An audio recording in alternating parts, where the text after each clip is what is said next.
What's up, guys, and welcome back to Bible with the Dunns. Today we're in Luke 23. Let's get started. So the people, they arrest Jesus and they send him to Pilate. Pilate finds nothing guilty, and he sends him to Herod.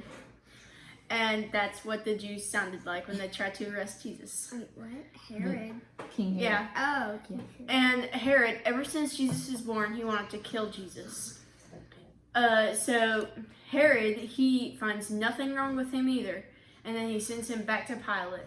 Again, Pilate says that there is nothing wrong with him. And then the people, they start to shout at him, "Yes, there is. Crucify him. Send Barabbas out." And then Barabbas, he's this well-known criminal that everyone hated. Murderer. But they choose Barabbas over Jesus. To go free. Mm-hmm. So Pilate, he again says, I'm not going to arrest Jesus. I'm not going to crucify him. He is not guilty of anything. And eventually they convince Pilate to crucify Jesus.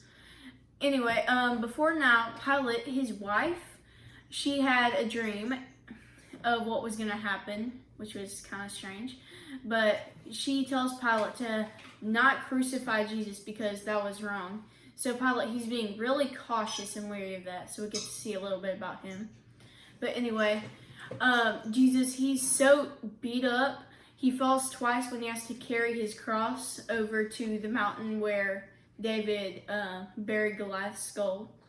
And that was literally what the mountain was called, the skull.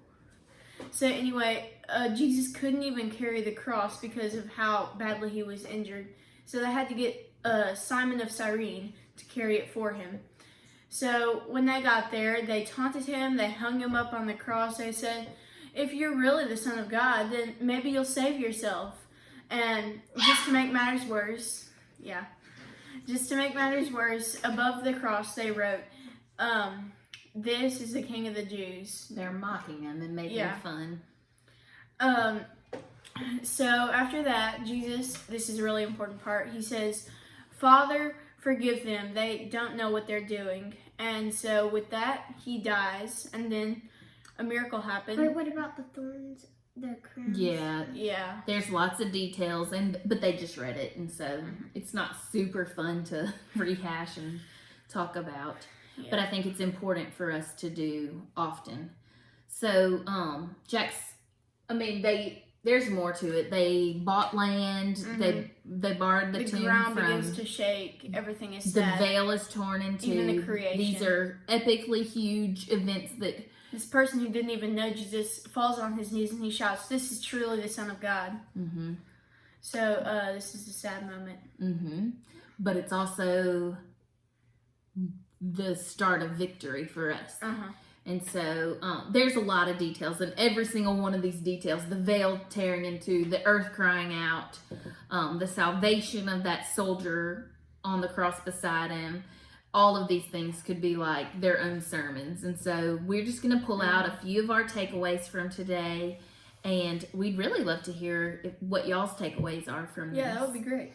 So, Jax, what was yours today? Okay, so my takeaway was how even though those people, they mocked him, they taunted him, they tortured him, and then eventually they killed him, Jesus still said, "Father, forgive them. They don't know what they're doing." And so we can, as humans, we naturally struggle with forgiveness. And we can use Jesus as a role model, knowing that if he can truly forgive the people who killed him and tortured him, then we can forgive the most annoying people in our lives. Those people we may struggle with forgiving. Yes, Jesus is our example of perfection and how we should live, and we see him do some super hard things. And so to follow Jesus is to say, I'm going to deny myself. I'm going to make choices where what I want to do or what my natural reaction might be, I'm going to choose to be like Jesus instead. John, what was your takeaway today? My takeaway was the paradise part. What does it say about it? Today you will be with me in paradise. Who did he tell that to? He told that to the criminal to the left of him that was on the cross. So he was put on the cross between two other guys who were on the cross. So they'd be in paradise with him, so he'd So go to heaven? Uh-huh.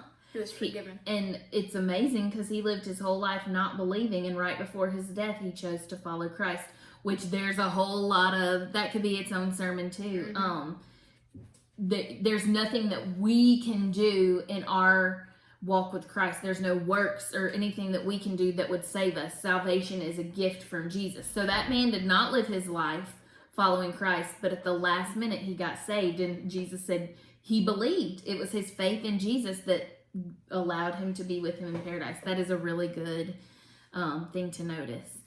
So today I could share 8 million different takeaways, but I think the most important that we should take away from this, at least for me, is that Jesus loves us. The love that he had for us, this crucifixion on the cross, was not pretty.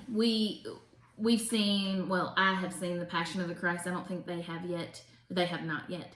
And I've seen it one time. It's a movie about this, about what the Bible tells us. And it's a movie of them reenacting Jesus' death on the cross. It is disgusting and horrible and gross. Jesus endured so much for us, and all because he loves us. He did this so that we may be with him forever in paradise, in heaven. And so it's the ultimate love that a friend would lay down his life, right, Jax? Yeah, John 15:13. No one has greater love than this, to lay down his life for his friends. Bible drill. So everything that we have read and everything that we are going to read in the Bible points to these events that we read today.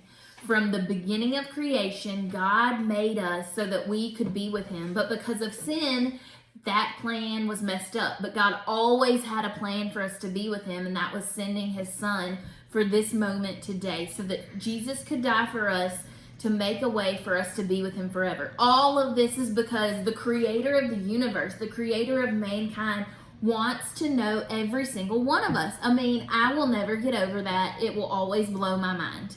And so it is so important for all of our takeaways today for us to recognize and to know that Jesus loves us.